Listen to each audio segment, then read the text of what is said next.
If you two are starting your crochet journey, then let's talk about a few things like where to get started, what do we need, what needs to be done, what do we need to learn, and so on.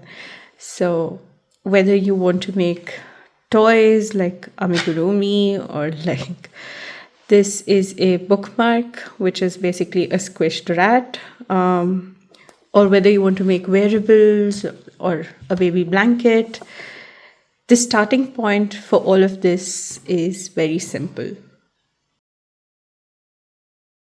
Let's talk about materials.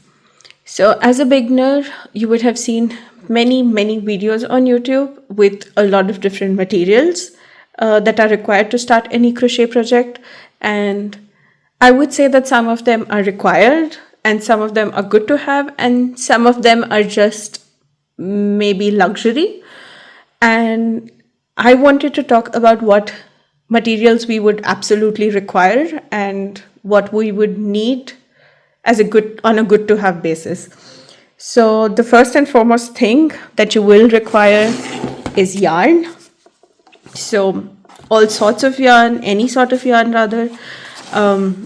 And for each yarn, you would notice that there is a hook recommendation. So for example, here, yeah, this means you would work with 2.5 millimeter to 3 millimeter hooks. On this cake, then there would be, say, 5. If you're working with this yarn, you would be working with a 5 millimeter hook. Or if you're working with, say, this yarn, then there you go, a 4.5 millimeter hook or a US 7. So these recommendations come on every yarn that you buy, and this actually provides a good indication. Sometimes you have to go a size up or a size down on the hook, which means a difference of 0.5 millimeter. So that brings me to the second most absolutely required thing that we need, which is crochet hooks. So with crochet hooks, these come in different types, styles, materials. So here you have metal ones with a nice grip, and then you also have plastic ones, and which ones are the best really depends on your personal preference. There is really no right or wrong to it. As a beginner, many people would prefer the plastic because it slips a lot less on the yarn. It holds it really well, gives you a feel of the whole thing. I personally prefer a metal hook with a nice ergonomic grip to it. There's less strain on the wrists with this one. It's more smooth on the yarn, and it's really nice for delicate yarn as well. But starting out, you could start with either, and I think it's okay. There's always a learning curve to both of these things, but there is no really right or wrong to go in this one. So other than these, you would require a pair of scissors, or rather anything to cut the yarn with. And so this would be a must-have. And then if you do stick onto it, and then you have, once we get to weaving in ends, which is something you will come across at later points in the time, you will need darning needles. So these are usually blunt needles with a really wide eye to allow the yarn to pass through it, like this. This would be another must-have, I would say. And if you are making wearables, then you might need a tape measure. And the other thing, which is not a must-have, but also more a good to have, are stitch markers. So you don't have to go all fancy. You do get stitch markers like this, or different rounds or so on. But you can also very well use safety pins. You can also use earrings that can be clipped on like this. So anything that tells you which stitch you are on is a stitch marker. So there is no right or wrong way, but here are some examples.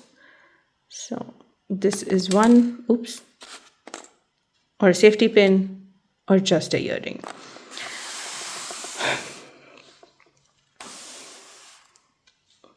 Okay, so these were must-haves, and maybe stitch markers are good to have. Like I explained, you can do away with a safety pin. For really long projects, I would definitely recommend a stitch marker. This is just something to keep track of all your rows, but really you can do it even on a phone. You can take a mental note, you can just scribble it on a paper or so on. So this is definitely a good to have. Okay, now let's talk about the yarn. So yarn can come in different materials. Like this one here is 100% polyacrylic. I have one here which is a blend of merino with polyester and polyamide. I have a 100% cotton yarn, and you also find very different types of yarns, such as novelty yarn, like, or you get fluffy yarns like chenille yarn and so on. I would definitely recommend that when you're starting off, you either start with 100% cotton or 100% polyester, polyacrylic, and also in medium weight. So as you can see, the weights on this are quite different, as shown by the hook size that you use. So if you're using anything less than 3, it's usually a lightweight yarn. See the thickness on this one. This is a medium weight yarn. It uses a size 5, so you can see it's considerably bigger. And I don't believe I have thicker yarns here at the moment.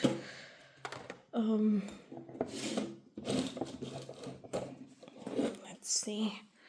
This is a nice scrap yarn box. Definitely not cookies. No. Okay. So I don't have any thicker yarns at the moment.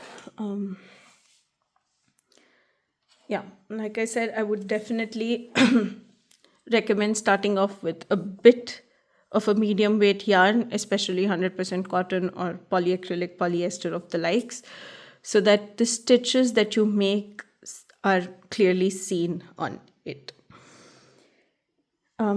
So the yarn I'm using says 5, and I'm going to pick up my size 5 hook. It's usually mentioned here, right? Yeah, it's a size 5 hook. Okay. Now that we've picked the right hook and the right yarn, I'll see you in the next few videos where we'll jump into the basic stitches. These are like those building blocks that make all your crochet projects come to life. See you!